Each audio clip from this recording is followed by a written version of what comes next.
Hi guys, welcome back. हमारे channel में आपका स्वागत है। हम आज फिर आ गए हैं अपने वादे के हिसाब से लखनऊ के बड़ा इमामबाड़ा। एक नायाब जगह, एक खूबसूरत जगह है जहां पर आपको बहुत कुछ देखने को मिलेगा। नवाबों की जो वास्तुकला का जो वास्तविक आपको दर्शन हम कराएंगे, बहुत कुछ यहां के बारे में बताएंगे। और तो चलिए चलते हैं, जल्दी से आपको दिखाते हैं लखनऊ का बड़ा इमामबाड़ा। हाँ, और हम आज यहाँ पे आ चुके हैं। अभी एंट्री हमारी हो चुकी है लखनऊ हाँ। के बड़े इमामबाड़े में। हम लोग तो लखनऊ से ही हैं, लेकिन मैं बता दूँ, मैं तो यहाँ पे दूसरी बार आई हूँ, तो यहाँ पे क्या कुछ नया होने जा रहा है, घुमाते हैं आपको। चलिए। ओके।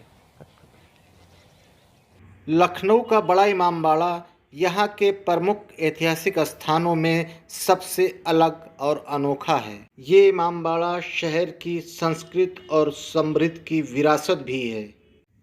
बड़ा इमामबाड़ा में नवाब आसिफुद्दौला की कब्र होने की वजह से इसको आसिफी इमामबाड़ा भी कहा जाता है और 1000 रास्तों की वजह से इसको भूल भुलैया भी कहा जाता है। गोमती नदी के किनारे बना ये शानदार इमामबाड़ा मुगलिया शैली का एक बेहतरीन उदाहरण है। इस शानदार इमारत के वास्तुकार किफ़ायतुल्लाह थे, जो फ़ारस के रहने वाले थे। उन्होंने भारत में तमाम शानदार इमारतों का निर्माण किया। ऐसा कहा जाता है कि ताजमहल के जो मुख्य कारीगर थे, उनके बहुत ही निकटतम थे किफ़ायतुल्लाह। बड़ा इमामबाड़ा में पर्यटकों के लिए स्थानीय हस्तकला की वस्तुएं भी आपको देखने को मिल जाएंगी। आप इसको ख़रीद सकते हैं। हमारी साथी नमता अपनी पसंद की चीज़ें देख रही हैं। आप भी जब इमामबाड़े में घूमने आइए तो स्थानीय हस्तशिल्प की वस्तुओं को ज़रूर देखिए। अगर पसंद आए उसको ख़रीदिए भी। जानकारों की माने तो बड़े इमामबाड़े में सुरंगों का जाल है, जिसमें फंसकर काफ़ी लोग अपनी जान भी गंवा चुके हैं। ये सुरंगें लखनऊ को कोलकाता, दिल्ली और फैज़ाबाद से जोड़ती थीं। अब सुरक्षा की दृष्टि से इन सुरंगों को बंद कर दिया गया है। बड़ा इमामबाड़े का ऐतिहासिक ही नहीं, धार्मिक महत्व भी है और इसी के फलस्वरूप मुहर्रम के महीने में यहाँ से ताज़िए का जुलूस निकाला जाता है। आवाम की भलाई और पेट भर भोजन के लिए बनाई गई इस शानदार इमारत बड़ा इमामबाड़ा की एक एक चीज़ आपको हम आज दिखा रहे हैं। ये है बड़े इमामबाड़ा की मेन बिल्डिंग और आपको मैं दिखा रहा हूँ उसकी ही बगल में जो है आसिफ़ी मस्जिद है, जो बहुत ही खूबसूरत मस्जिद है। नवाब आसिफुद्दौला ने बनवाई थी। ये उनके नाम से मंसूख है, ये उनके नाम पे समर्पित है आसिफ़ी मस्जिद।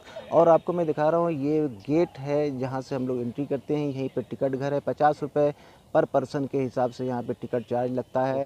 और ये देखिए कितना खूबसूरत नज़ारा आपको मैं दिखा रहा हूँ। बहुत ही खूबसूरत बना हुआ है बड़ा इमामबाड़ा। देखिए, आइए ज़रूर लखनऊ आइए, घूमिए।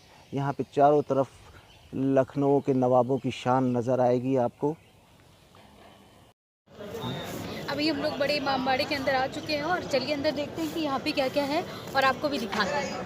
हमारे गाइड हैं, क्या नाम है आपका? मोहम्मद रज़ी। अस्सलाम मोहम्मद रज़ी हैं और ये हमको बड़ा इमामबाड़ा पूरी तरह घुमाएंगे। यहाँ की बारीकियाँ बताएंगे ये हमको, कैसे इमामबाड़े की क्या क्या खासियत है, क्यों बना, क्यों और क्या इसकी वजह रही है, ये सब कुछ बताएंगे। तो चलते शुरू करते हैं रज़ी भाई। बिल्कुल। ये जो है नवाब आसिफुद्दौला साहब की ये फ़ोटोज़ है। कहते हैं कि इन्होंने 22 साल हुकूमत की थी, 11 साल लगे थे इस इमामबाड़े को बनने में। उस टाइम जब ये बन रहा था, अकाल पड़ गया था, लोग भूखे मर रहे थे, लोगों के पास ज़रिया नहीं था, लोगों को काम नहीं मिल रहा था।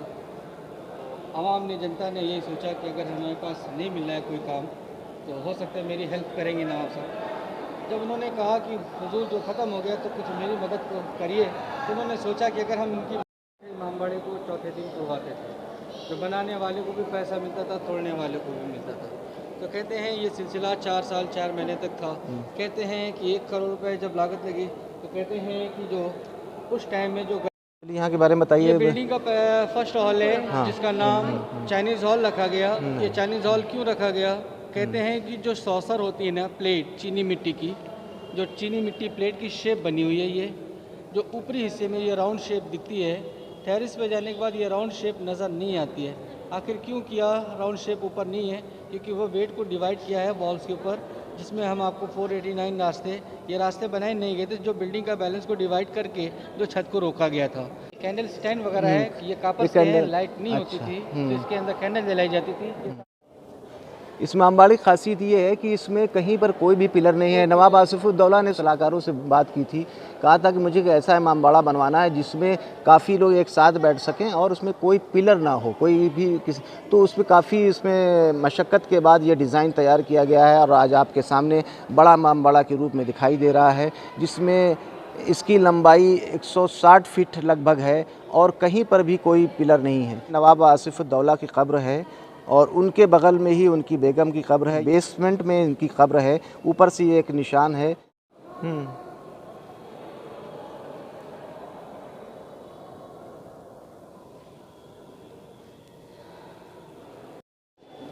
दोस्तों, ये आपको दिखाना चाहता हूँ, ये खरबूजे के शेप में बना हुआ है, बहुत ही खूबसूरत ये महल है। और उसकी ख़ास बात है, इसके टेरेस पे जाएंगे तो इसकी गोलाई नज़र नहीं आएगी। अभी इसको देखिए, उस दौर की जो है शान और शौकत को बयान कर रही है। बहुत ही खूबसूरत ये हाल बना है, चारों तरफ से ये गोल है और इसकी विशेषता ये है कि ये ऊपर से टेरेस पर से कहीं कुछ भी इसको नज़र नहीं आता है। ये है लाडो खानम का ताज़िया, जिन्होंने इस इमामबाड़े में अपनी ज़मीन दी थी, जिनकी याद में ये ताज़िया रखा जाता है हर साल। ये हिंदू संप्रदाय की थी, लेकिन ये इमाम हुसैन की मानने वाली थी और उन्होंने इस इमामबाड़े में थोड़ी सी ज़मीन अपनी दान में की थी। दोस्तों, अगर आपको हमारा ये वीडियो पसंद आया है तो प्लीज़ हमारे चैनल को लाइक कीजिए, सब्सक्राइब कीजिए और अपने दोस्तों को शेयर कीजिए। इसी तरह के ऐतिहासिक स्थानों के बारे में जानकारी के लिए, मनोरंजन के लिए जुड़े रहिए हमारे साथ। हम मिलते हैं आपको किसी नई जगह पर, तब तक के लिए।